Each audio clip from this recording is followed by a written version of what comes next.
Presented by Unique Films.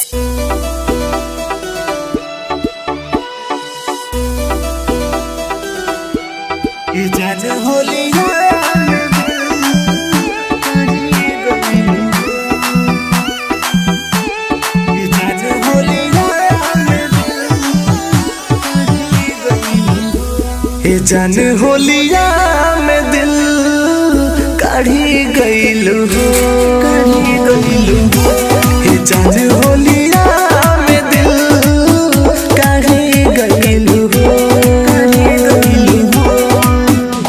पड़ल बा गम के बोझा लगे ना केहू सोझा, अपना ला जैसे जोखम काम ना जावे ओझा।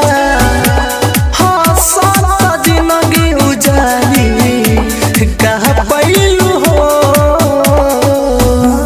ये जान होलिया में दिल काढ़ी गइलू हो।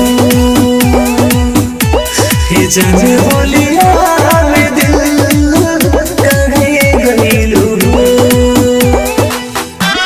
ये जान होलिया में दिल काढ़ी गइलू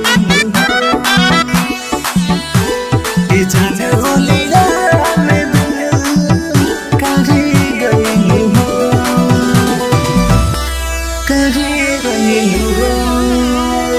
ऐसन चला दिल बा हो गइल दहिया बेजान।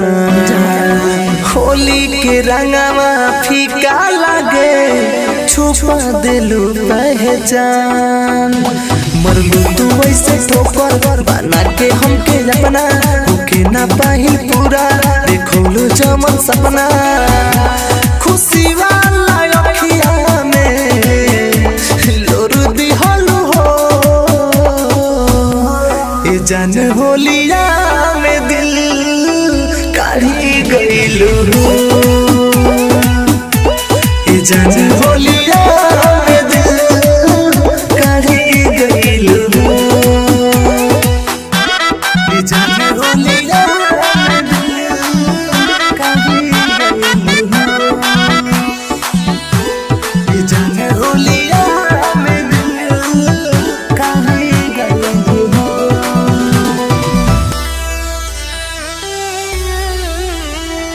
हो गइनी हम बारबार जाला ना तुहार यार। हथवा में लेके गुलाल छछने करतनी फरिया। कहता राइटर हरिओम फूटल बा हमर भागी, तू दूसरा के हो गइलू लगा के हमके आगी। राजू पर दास के छोरी के कर भइलू हो। ये जान होलिया में दिल काढ़ी गइलू हो। ये जान होलिया में दिल काढ़ी गइलू हो, काढ़ी गइलू हो। Bombay Digital Recording Studio, Chapra.